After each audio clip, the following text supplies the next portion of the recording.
Hello and welcome. मैं मधु मिश्रा इस video में एक बहुत ही चिंता भरी विषय के साथ आप सभी के सामने आया हूँ।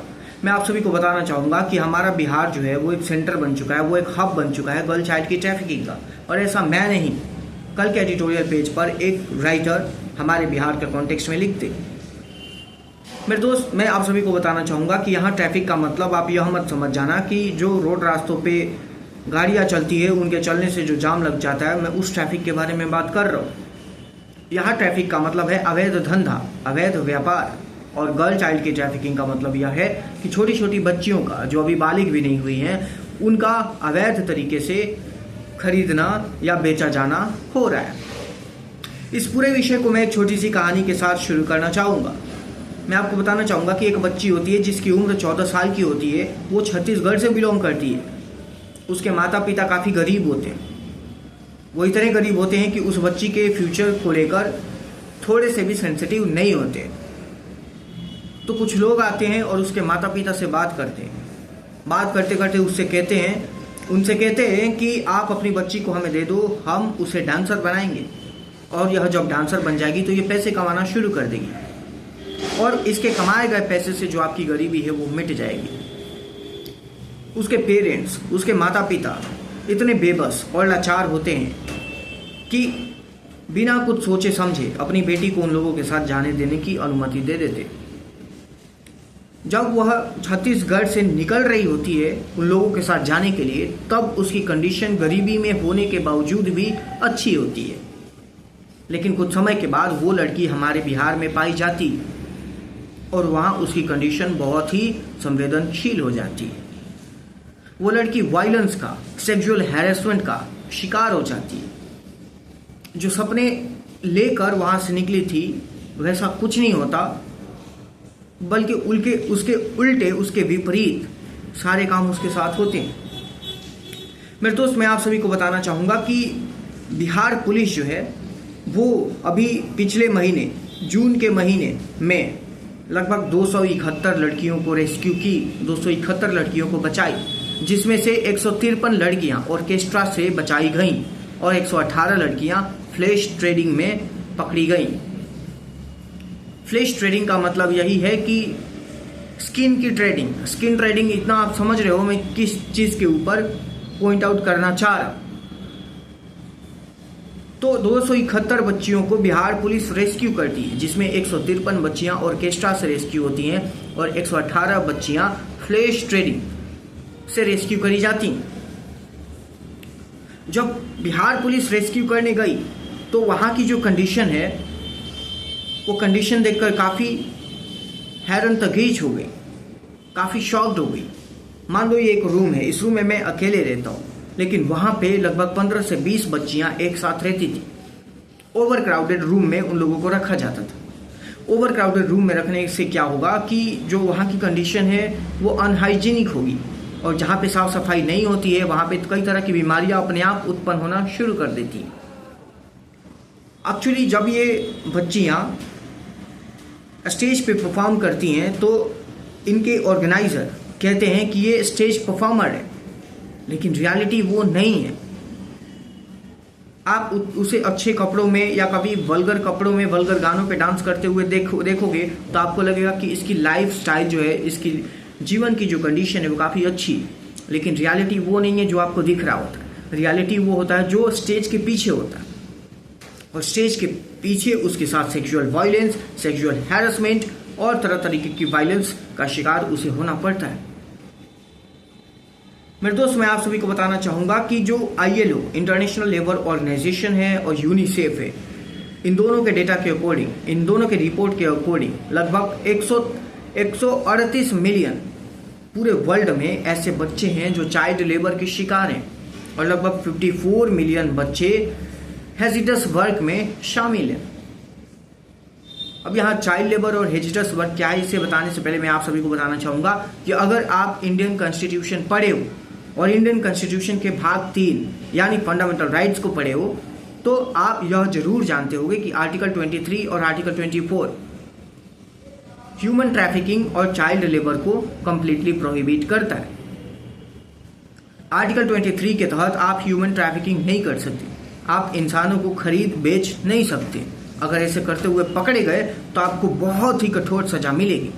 आप संविधान में लिखे बाकी कानूनों को अगर उल्लंघन करते हो तो हो सकता है आपको थोड़ी कम सजा मिले, लेकिन फंडामेंटल राइट्स, मौलिक अधिकार, इनका अगर उल्लंघन होता है तो सीधा हाई कोर्ट या सुप्रीम कोर्ट आपको रिमांड पे ले लेगी। तो आर्टिकल 23 एंड 24 में इस तरीके की बातें लिखी जाने के बावजूद भी ह्यूमन ट्रैफिकिंग और चाइल्ड लेबर हमारे सामने दिख रहा है। मैं अभी बताया आईएलओ और यूनिसेफ का डेटा कि 138 मिलियन बच्चे चाइल्ड लेबर के शिकार हैं और लगभग 54 मिलियन ऐसे बच्चे हैं जो हेजिटस वर्क, मतलब खतरनाक कामों में, माइनिंग वगैरह जैसे कामों में उनको रिक्रूट किया गया। तो इस तरीके का डेटा हमारे सामने आ रहा है। अब हम जानने की कोशिश करते हैं जो हमारा बिहार है वो किस प्रकार से सेंटर बना हुआ है गर्ल चाइल्ड की ट्रैफिकिंग का। तो सबसे पहले बात मैं आप सभी के सामने यह रखना चाहूंगा कि ये बाकी राज्यों में ये one of the top states है जहां पे इस तरीके की घटनाएं हमारे सामने आती हैं। मेरे दोस्त, मैं आप सभी को बताना चाहूंगा कि यहाँ पे कोई रेगुलेटरी बॉडी नहीं है, यहाँ कोई रेगुलेशन नहीं है जो इस तरीके के काम को रोक सके। और इनकेस अगर बच्चियों को रेस्क्यू कर भी लिया जाता है ना, तो सोसाइटी उसे एक्सेप्ट नहीं करती है। सोसाइटी कहती है कि ये पहले ऑर्केस्ट्रा में काम करती थी, और भी तरह तरीके की कमेंट्स उसे झेलने पड़ते, उसे सोशल एक्सेप्टेंस नहीं मिलता। दूसरी बात यह है कि जो ज्योग्राफी है, जो पावर्टी है, बिहार की जो भौगोलिक लोकेशन है और बिहार में जो प्रेवलेंट गरीबी है, ठीक है, वो ट्रैफिकिंग को और भी ज़्यादा अलाउ करती है, अवैध धंधों को और भी ज़्यादा बढ़ावा देती है। और बिहार की जो कनेक्टिविटी है, जो ज्योग्राफी है, जैसे कि ऊपर में नेपाल से, आजू बाजू में झारखंड, वेस्ट बंगाल, उड़ीसा, असम और उत्तर प्रदेश, इन राज्यों से इसकी कनेक्टिविटी बहुत इजी है, बहुत आसान है। और इन राज्यों में जो बिहार की बच्चियां हैं वो भेजी जाती हैं। तीसरी बात, कुछ ग्रीड और कुछ फॉल्स प्रॉमिसेस बिहार की बच्चियों को किया जाता है, उन्हें लुभाने के लिए, उन्हें ऑर्केस्ट्रा जैसे जगह पे काम कराने के लिए। अगर वेस्ट बंगाल को देखो तो वेस्ट बंगाल की सभ्यता और संस्कृति है कि वहाँ पे म्यूजिक और डांस हर एक लोग सीखना चाहते हैं। जिस तरीके से हरियाणा में लोग दंगल लड़ना चाहते हैं, उसी तरीके से वेस्ट बंगाल में जो लोग हैं वहाँ म्यूजिक और डांस के दीवाने हैं। आप अगर मॉडर्न हिस्ट्री पढ़े होंगे तो बार बार एक नाम आपके जुबान पे आता होगा, वो है रविंद्रनाथ टैगोर का। उसके बाद अभी हाल फिलहाल में बहुत अच्छे अच्छे सिंगर्स हमारे सामने, जैसे अरिजीत सिंह, श्रेया घोषाल। तो इस तरीके के सिंगर्स वेस्ट बंगाल से ही बिलोंग करते हैं, और भी नामी डांसर्स हमारे वेस्ट बंगाल से ही आते हैं। तो कुछ लोग ऐसे हैं जो लालच देते हैं, झूठे वादे करते हैं कि हम आपकी बच्ची को वेस्ट बंगाल ले जाएंगे, उसे म्यूजिक सिखाएंगे, उसे डांस सिखाएंगे और उसे एक अच्छा म्यूजिशियन, उसे एक अच्छा डांसर बनाएंगे, जिससे बहुत पैसे कमाएगी, वो स्टार बन जाएगी।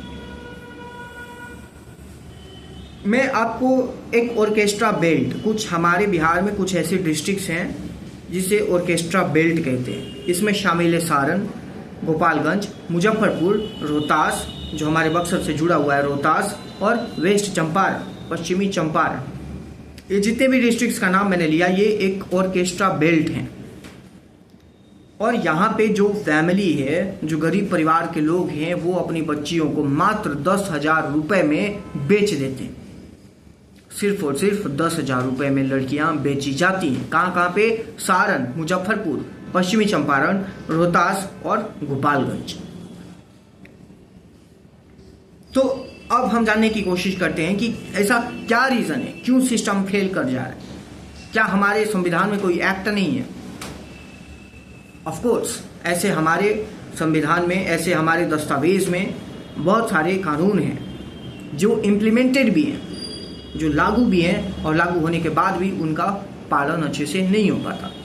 इसमें शामिल है immoral traffic prevention act, POCSO act, bonded labour system abolition act, और हाल ही में अभी BNS जो IPC इंडियन पेनल कोड को रिप्लेस किया, भारतीय न्याय संहिता में भी ऐसे बहुत सारे प्रावधान हैं जो गर्ल चाइल्ड की ट्रैफिकिंग का या ह्यूमन ट्रैफिकिंग का हर एक फॉर्म में प्रोहिबिशन का दावा करते। तो गलती कानून की नहीं है, कानून तो है, कानून लागू भी है, लेकिन उसे अच्छे से पालन नहीं किया जा रहा, सिस्टम फेल कर जा रही है। दूसरी बात कहूँ तो मैं आपको ये कहना चाहूँगा कि कुछ ज्यूरिसडिक्शनल कन्फ्यूज़न है। दूसरा ब्यूरोक्रेटिक डिले। ज्यूरिसडिक्शनल कन्फ्यूजन कहने का मतलब यह है कि मान लो बहुत सारी ऑर्गेनाइजेशन जैसे कि कोई एडमिनिस्ट्रेटिव डिपार्टमेंट है, कोई पुलिस डिपार्टमेंट है, कोई रिवेन्यू डिपार्टमेंट है, इसी तरीके से तमाम तरीके के डिपार्टमेंट्स हैं।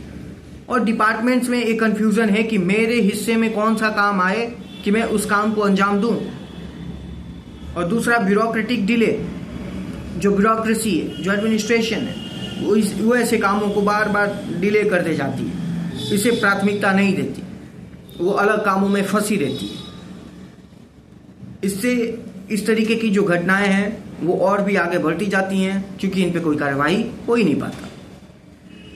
और दूसरा, अगर कार्रवाई होता है, होने के बाद जब बच्चियों को रेस्क्यू किया जाता है ऑर्केस्ट्रा जैसे जगहों से, उन्हें वापस उसे रेस्क्यू वहाँ से जब करा जाता है तो उसे वहीं पर भेज दिया जाता है जो फैमिली उसे बेची थी।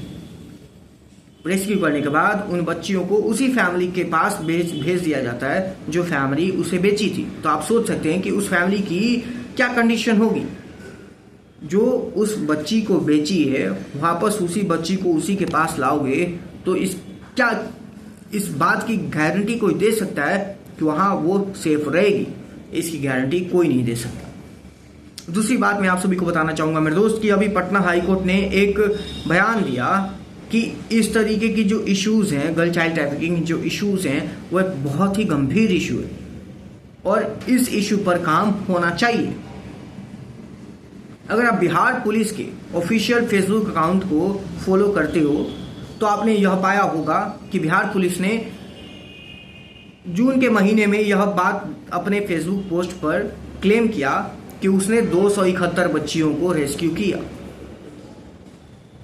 अब आइए जानने की कोशिश करते हैं कि क्या कुछ सॉल्यूशंस हो सकते हैं। तो जी हाँ, 2-3 तरीके के सॉल्यूशन हैं जो मैं आप सभी के सामने रखना चाहूँगा। सबसे पहला है कि मान लो जिस स्कूल में बच्चियाँ पढ़ने जाती हैं या बच्चे पढ़ने जाते हैं, वहाँ पे उनकी जो अटेंडेंस शीट है, अटेंडेंस रजिस्टर है, उसे अच्छे से मेंटेन करके रखना बहुत आवश्यक है।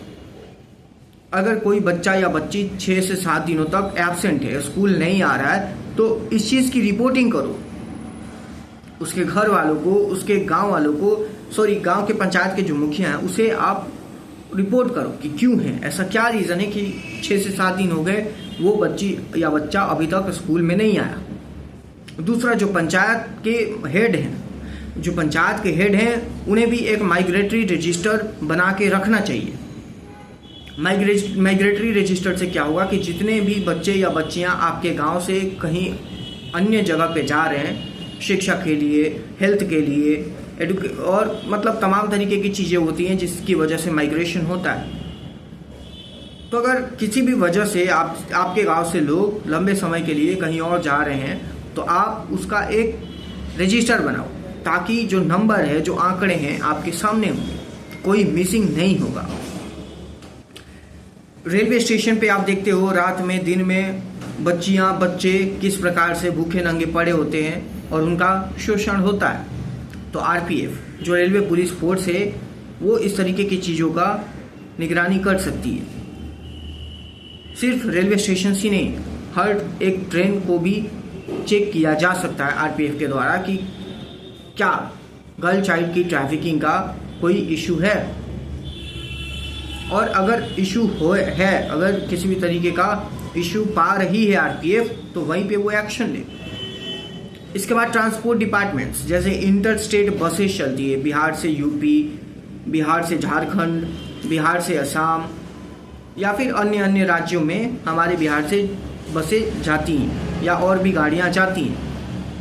तो ट्रांसपोर्ट डिपार्टमेंट के जो ऑफिसर्स हैं उनको अच्छे से ट्रेनिंग दो कि वो पहचान सकें कि किस गाड़ी में ट्रैफिकिंग हो रही है, किस गाड़ी में जो बच्चे बैठे हुए हैं वो ट्रैफिकिंग के शिकार हैं। और इन सॉल्यूशंस के अलावा एक शब्द है पिकेट, और इसके एक एक शब्द में सॉल्यूशन छिपा हुआ है। पी से पॉलिसी, आप कुछ ऐसी नीतियां बनाओ जो अच्छे से लागू हो सके और उसका पालन भी हो सके। दूसरा है आई से इंस्टीट्यूशंस, इंस्टीट्यूशंस को यह अधिकार दो कि वो ट्रैफिकिंग को मॉनिटर कर सके, ट्रैफिकिंग को रेगुलेट कर सके। उसके बाद है कन्वर्जेंस। कन्वर्जेंस का मतलब यह है कि जितने भी इंस्टीट्यूशंस हैं उन्हें एक दूसरे के साथ कोऑपरेट करके काम करना सिखाओ। जिस तरीके से हमारी इंडियन नेवी, एयरफोर्स और आर्मी तीनों मिलकर काम करती हैं, उसी तरीके से तमाम तरीके की जो इंस्टीट्यूशंस हैं उन्हें कन्वर्ज कर दो, एक साथ मिला दो, ताकि वो भी अच्छे से काम कर सके। उसके बाद है नॉलेज। नॉलेज का मतलब यह है कि आप अवेयरनेस फैलाओ, लोगों को जागरूक करो। गरीब वर्ग के जो लोग हैं उन्हें बताओ कि आप अपनी बेटों को, बेटियों को मत बेचो। अगर ऐसा करते हो तो यह दंडनीय अपराध है, आप दंड के भागी हो। उसके बाद है इकोनॉमी। आर्थिक रूप से भी वैसे परिवारों का मदद होना बहुत आवश्यक है जो बहुत ही गरीब है। हालांकि ऐसे सरकार बहुत सारी कदम उठाई है जिससे बच्चों के पढ़ने का, स्कॉलरशिप जैसी तमाम तरीके की चीज़ें हैं उन्हें मिलती हैं, लेकिन लोग अवेयर ही नहीं है कि कौन सी स्कॉलरशिप है, कैसे मिलती है, किस प्रकार से इसका हम फायदा उठा सकते हैं। तो आर्थिक रूप से इन लोगों का मदद होना बहुत आवश्यक है। और लास्ट में है टेक्नोलॉजी। इस तरीके से पिकेट खत्म होता है। टेक्नोलॉजी में क्या है कि आप डिजिटल टेक्नोलॉजीज़ का, एआई का, आर्टिफिशियल इंटेलिजेंस का आप इस्तेमाल कीजिए ताकि आपको पता चल सके कि किस तरीके से ट्रैफिकिंग हो रही है, कहाँ कहाँ हो रही है, कौन कौन सा लोकेशन है, और बार बार उन लोकेशन पे रेड मारिए। तो इस तरीके की सॉल्यूशन है जो मैंने आप सभी के सामने रखा। अगर आप मेरी पूरी वीडियो देखे हो तो आप इस पूरे मामले से क्या समझते हो, अपनी राय कमेंट बॉक्स में जरूर साझा करो। शुक्रिया।